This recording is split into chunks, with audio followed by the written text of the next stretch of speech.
Shalom, selamat pagi Bapak Ibu, Saudara-saudari yang dikasihi Tuhan.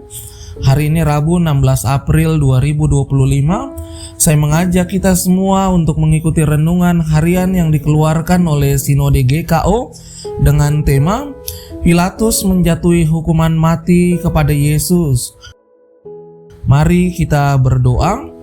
Kami bersyukur kepadamu ya Tuhan yang sudah memelihara hidup kami di sepanjang malam dan kembali menganugerahkan hari baru bagi kami.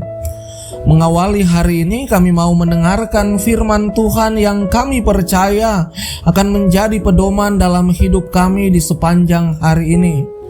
Maka tuntunlah kami dengan kuasa Roh Kudus agar kami dapat mengerti dan memahami apa maksud firman-Mu bagi hidup kami. Berfirmanlah kepada kami ya Tuhan, kami sedia mendengarkan sabda-Mu. Amin. Lukas 23 ayat 24 sampai 25 demikian bunyinya. Lalu Pilatus memutuskan supaya tuntutan mereka dikabulkan, dan ia melepaskan orang yang dimasukkan ke dalam penjara karena pemberontakan dan pembunuhan itu sesuai dengan tuntutan mereka. Tetapi Yesus diserahkan kepada mereka untuk diperlakukan semau-maunya. Bapak Ibu, Saudara-saudari yang dikasihi Tuhan, Pilatus adalah nama yang sangat dikenal umat Kristen.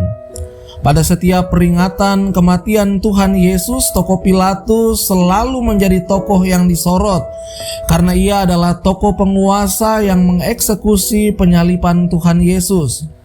Dan lebih menarik lagi, nama Pontius Pilatus disebutkan dalam pengakuan iman rasuli. Saudara, apa yang mau diingatkan kepada kita atas penyaliban Yesus Kristus di bawah pemerintahan Pontius Pilatus? Pada zaman itu, para imam kepala dan tua-tua Israel tidak memiliki kuasa politik. Maka setiap keputusan hukuman mati harus datang dari otoritas Romawi. Itu sebabnya para imam kepala dan tua-tua Israel menyerahkan Yesus kepada Pilatus, penguasa pemerintahan Romawi pada saat itu. Mereka menghasut banyak orang. Mereka juga menyebarkan fitnah di tengah-tengah masyarakat, sehingga banyak orang menjadi terpengaruh. Dan mereka juga mendesak serta memaksa Pilatus memberikan hukuman mati kepada Yesus. Saat Yesus diserahkan kepada Pilatus, Pilatus berpendapat bahwa Yesus tidak bersalah. Istrinya pun sudah mengingatkan bahwa Yesus adalah orang benar. Pilatus mencoba menawarkan untuk membebaskan Yesus, tetapi orang banyak itu sudah bersepakat untuk membunuh Yesus. Pilatus tidak berani menolak karena khawatir akan terjadi pemberontakan besar. Ia takut kepada Yesus, tetapi ia lebih takut kepada orang banyak. Sebelumnya, ada beberapa gejolak pemberontakan yang sudah pernah dilakukan oleh orang Yahudi dalam masa pemerintahan Pilatus. Tentunya, jika sampai terjadi pemberontakan lagi, karirnya di pemerintahan Roma akan terancam. Karena itu Pilatus lebih memilih membiarkan Yesus disalibkan. Dalam Markus 15 ayat 15 berkata, karena Pilatus ingin memuaskan hati orang banyak itu, ia membebaskan Barnabas bagi mereka, sedangkan Yesus dicambuknya lalu diserahkannya untuk disalibkan.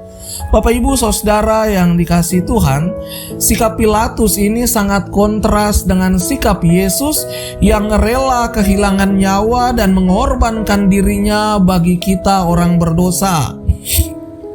Ia menderita di kayu salib, berkorban dan memberikan nyawa bukan untuk mendapatkan sesuatu, tetapi justru agar manusia berdosa mendapatkan pengampunan dan kehidupan yang kekal.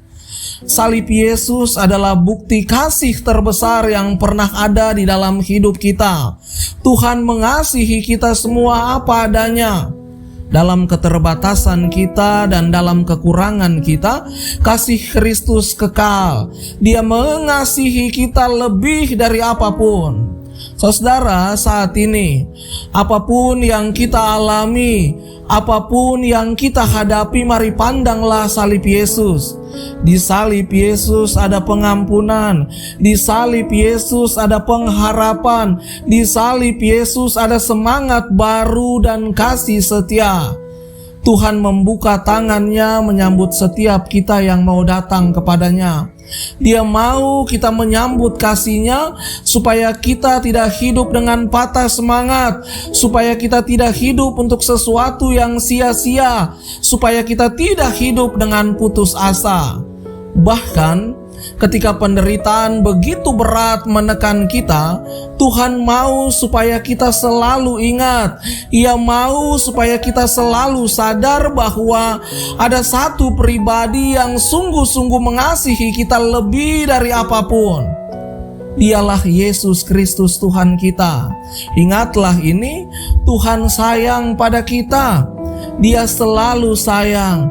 Dia mengasihi kita lebih dari apapun. Mari kita berdoa. Tuhan Yesus, terima kasih untuk kasih-Mu yang sangat besar bagi kami.